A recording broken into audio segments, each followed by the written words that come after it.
Hello दोस्तों, कैसे हैं आप सब लोग। आज सोचा कुछ दिल की बात हो जाए, कुछ आपकी और मेरी बात हो जाए।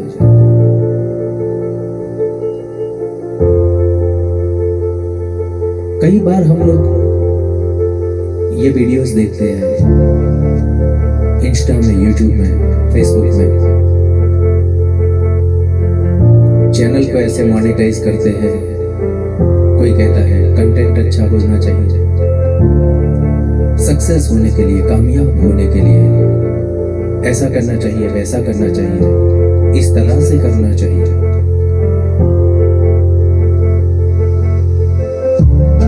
कहीं ना कहीं मुझे शायद ऐसा लगता है कि अगर हम रोज अपने हुनर को, अपनी कला को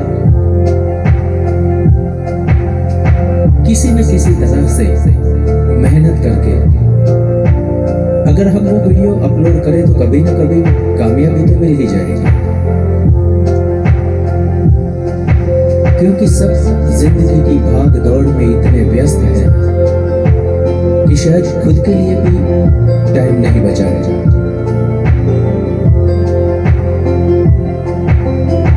और इसीलिए सबसे बड़ी बात यह है कि सबको सक्सेस बहुत जल्दी चाहिए, इंस्टेंट चाहिए।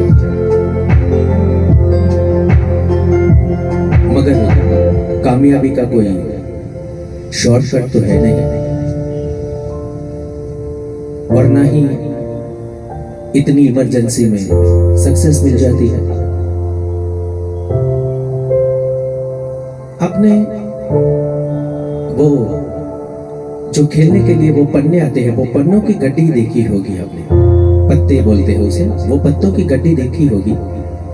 हर एक गड्डी में आप कहीं से भी पत्तों की गड्डी ले लीजिए, सब गड्डी में 4 इक्के तो होते ही हैं,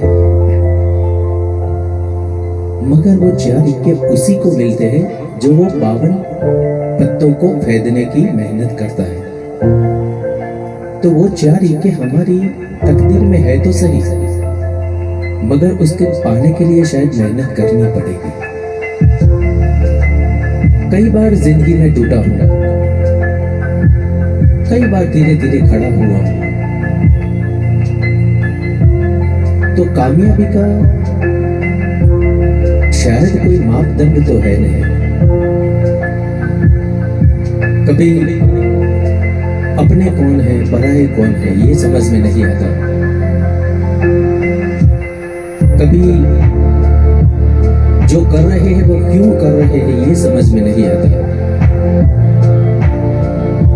और शायद इसी का नाम जिंदगी है। क्योंकि कंटेंट तो हम ऐसे भी देखते हैं कि जिसमें कुछ है ही नहीं, सिर्फ बनाने के लिए बनाया गया हो और वो भी सक्सेस हो गया है।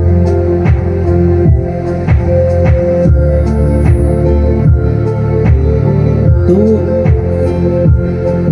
जिंदगी का सही उसूल शायद इतना ही है कि जो कर्म हमें करना है वो करते ही रहिए, कामयाबी के पीछे मत भागो।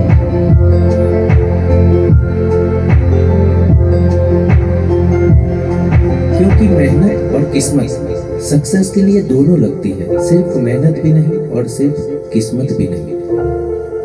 और उन सबसे भी अगर आगे, उन सबसे भी ऊपर कोई चीज है तो वो है यकीन, कॉन्फिडेंस, भरोसा। कई लोग मुझे कहते हैं कि तुम स्टैंड अप कॉमेडियन बन जाओ यार। कई लोग कहते हैं अच्छे म्यूजिशियन हो तो कोई इवेंट मैनेजर बन जाओ।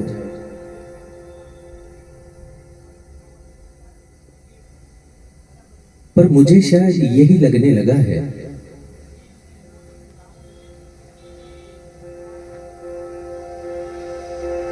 कि जिंदगी में कुछ न कुछ बनने से पहले एक अच्छा इंसान बनना बहुत जरूरी है। क्योंकि अगर इंसानियत ही नहीं है तो फिर एक बिजनेसमैन बनना शायद आसान है, एक कलाकार बनना शायद आसान हो सकता है, डॉक्टर बनना आसान हो सकता है, एक सीए बनना, चार्टर अकाउंटेंट बनना शायद आसान हो सकता है, मगर मुश्किल है तो सिर्फ एक अच्छा इंसान बनना।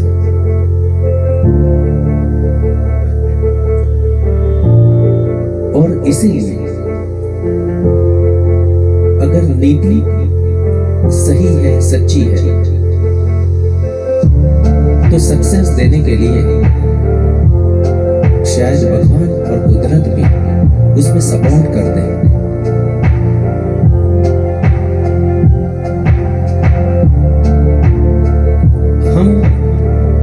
मैं सभी से ये सवाल करना चाहता हूं कि हम आज तक इतने मंदिरों में गए, इतने तीर्थ स्थानों में घूमे, सब जगह पे भगवान के सामने जाके हमने कुछ ना कुछ डिमांड की है, हे भगवान मुझे ये दे दे, हे माता जी मुझे ये दे दे। कभी ये सोचा है कि भगवान आप कैसे हो, मैं आपसे मिलने आया हूँ, बातें करने आया हूँ। जब भी गए कोई ना कोई डिमांड लेके गए, और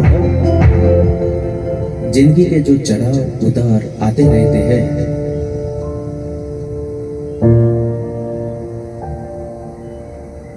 तो वो चढ़ाव और उतार में जो सुख दुख समाया हुआ है, सुख और दुख दोनों शब्द बहुत अजीब है। एक खुशी का एहसास दिलाता है, एक गम का एहसास दिलाता है, मगर वो सुख और दुख समय के साथ, वक्त के साथ बदलता रहता है, चला जाता है। कोई भी याद नहीं रहता, सुख भी याद नहीं रहता, दुख भी याद नहीं रहता है। और समय देखने के लिए हम क्या पहनते हैं? घड़ी पहनते हैं। और घड़ी में समय देखने के लिए क्या होता है? कांटे होते हैं। किसी भी घड़ी में समय को देखने के लिए फूल नहीं होते, कांटे ही होते हैं। और हम बार बार पूछते हैं कि कितने बजे। अगर इतने कांटे बजने के बाद भी हम में कोई परिवर्तन नहीं आता, हम में कोई बदलाव नहीं आता, तो वो सारा दोष भगवान का, किस्मत का, तकदीर का नहीं है। कुछ न कुछ हमारा भी योगदान है इसमें। ये समझ कर चलना चाहिए शायद।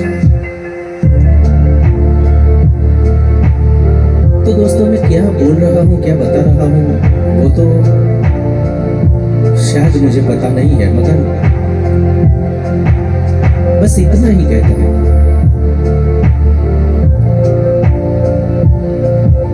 कि कामयाब होने के लिए पहले तो धीरज रखिए, अपना काम जो है वो कंटिन्यू करते रहिए, पूरी ईमानदारी से, पूरी शिद्दत से करते रहिए, और कभी भी खुद से हार न मानिए। क्योंकि अगर खुद अंदर से टूट जाएंगे तो दुनिया में किसी की ताकत नहीं है कि वो आपको खड़ा कर पाए। और अगर खुद ने ठान लिया है कि नहीं कुछ करना ही है, कुछ बनना ही है, तो दुनिया में किसी की ताकत नहीं है कि वो आपको गिरा पाए। तो थैंक यू सो मच दोस्तों। कई लोग FB में, इंस्टा में, YouTube में फ्रेंड्स हैं, शायद किसी को ये बात पसंद आए नहीं आए, अगर कुछ गलती हो गई हो तो दिल से क्षमा चाहता हूँ आप लोगों की। मगर जो दिल में था बस वो आपको बताने की एक कोशिश कर रहा हूँ। अगर कोई गलती हो तो आपका छोटा भाई समझ के क्षमा कर दीजिएगा। धन्यवाद, शुक्रिया, थैंक यू सो मच।